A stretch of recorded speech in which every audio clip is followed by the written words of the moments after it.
যদি এমন কোনো তথ্য থেকে থাকে মোহাম্মদ সেলিম সাহেবের কাছে তাহলে সেটা জনমানুষে নিয়ে আসুক, প্রকাশ্যে আনবে। অলরেডি চতুর্থ দফা তো শেষ হয়েছে, 20 তারিখে পঞ্চম দফা,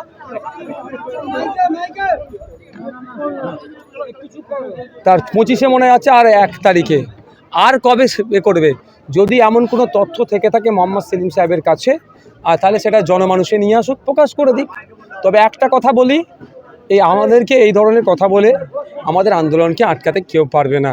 বরঞ্চ আলিমুদ্দিন স্ট্রিটে গিয়ে যেভাবে, যখন আমরা যাদবপুর সিটের কথা চেয়েছিলাম, যাদবপুরের ভৌগোলিক অবস্থানকে দেখিয়ে ওপার বাংলার মানুষের কথা বলে যেভাবে মন্তব্য করেছে আলিমুদ্দিন থেকে, সে কথা তাহলে যদি আমরা প্রেস কনফারেন্স করে বলি, মোহাম্মদ সেলিম সাহেবরা কিন্তু বুঝতে পারবেন।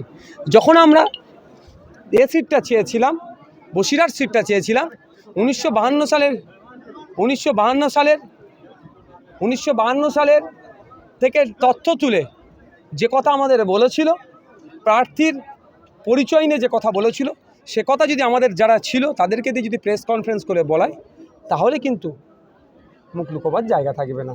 তারপরেও বলছি, আমি এটা বলে হোয়াটসঅ্যাপে কি লেখা আছে সেটা প্রকাশ না করার বার্তা দিচ্ছি না। আমি চাই হোয়াটসঅ্যাপে কি আছে সেটাকে তিনি জনমানুষে আনুক। আর আমার হোয়াটসঅ্যাপ, আমার ফোন, আমি আমার অফিসিয়াল ফোন হোয়াটসঅ্যাপ কল আপনারা জানেন, সে অর্থে অনেক সময় আপনারাও মিডিয়ার বন্ধুরা আমাকে ফোনে পান না, আমি কম ইউজ না, একবারই প্রায় করি না। আমার যারা থাকে তারা করে। আর প্রচণ্ড আননোন নাম্বার থেকে মেসেজ কল টল আসে, ফলে সব হোয়াটসঅ্যাপ চেক করা যায় না।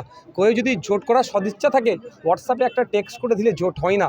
দেশ গঠনের যেখানে প্রতিনিধিত্ব করতে যাব, সেখানে যেভাবে নওশাদ যখন সর্বপ্রথম আলিমুদ্দিনে গিয়েছিল, যেভাবে বারবার তাদের ডাকাতে তাদের জায়গা নির্দিষ্ট করে দিয়াতে আমি গিয়েছি বা আমাদের দল গিয়েছে, সেটা আমরা বুঝিয়ে দিয়েছি যে আমরা জোট করতে বদ্ধপরিকর। সর্বপ্রথম দায় কংগ্রেসের, দ্বিতীয় দায় আলিমুদ্দিন স্ট্রিটের। কারণ আলিমুদ্দিন স্ট্রিটের তাদের জোট শরিকদের কথা ভেবে জোটটা সে অর্থে করলো না। কারণ বসিরহাট সিটটাতে আমরা রিজেক্ট ছিলাম যে বসিরহাট আমরা ছাড়বো না, কিন্তু আলিমুদ্দিন স্ট্রিট থেকে বারবার বলা হয়েছে বসিরহাট সিটটা সিপিআইয়ের, ওটা কোনো মতেই ছাড়া যাবে না। বারাসাতটা ফরওয়ার্ড ব্লকে সেটা ছাড়তে পারলেও বসিরহাটটা ছাড়া যাবে না। কারণ তারা সর্বভারতীয় স্তরে সিপিআইয়ের সাথে তাদের নাকি জোট আছে, হ্যাঁ আছে, অনেক কথা বলেছে। কিন্তু যখন প্রার্থীর লিস্ট ঘোষণা করলো বামপন্থী বন্ধুরা, দেখলাম কি বসিরহাট সিটটা সিপিআইকে না দিয়ে সিপিআইএম নিয়ে নিল। তাহলে এর থেকে বোঝা যাচ্ছে জোট করার অনীহা কাদের মধ্যে ছিল। আগামী ছন্দে আপনার নামেই গতকাল মিটিং থেকে এই যে জোট না হওয়ার জন্য দায়ী করলেন মোহাম্মদ সেলিম। দেখুন, বলতে তো আর ট্যাক্স লাগে না, অসত্য কথা বলতে তার ট্যাক্স লাগে না, সে বলে যাচ্ছে। যদি অসত্য কথা বলতে ট্যাক্স লাগতো তাহলে এত কথা বলতো না। আগামী দিনে কি জোট? ওনাকেই জিজ্ঞাসা করবেন নওশাদ সিদ্দিকী ওনাদের সাথে কতবার বসেছে, এবং জিনিসটাকে মিনিমাইজ করার জন্য, জোটটাকে এগিয়ে নিয়ে যাওয়ার জন্য নওশাদ সিদ্দিকী লিবারের ভূমিকা পালন করেছে। ভলিবল, আমি যেহেতু প্লেয়ার, লিবারো শব্দটা এই জন্যই বললাম। লিবারো হচ্ছে সবথেকে কঠিন কাজ।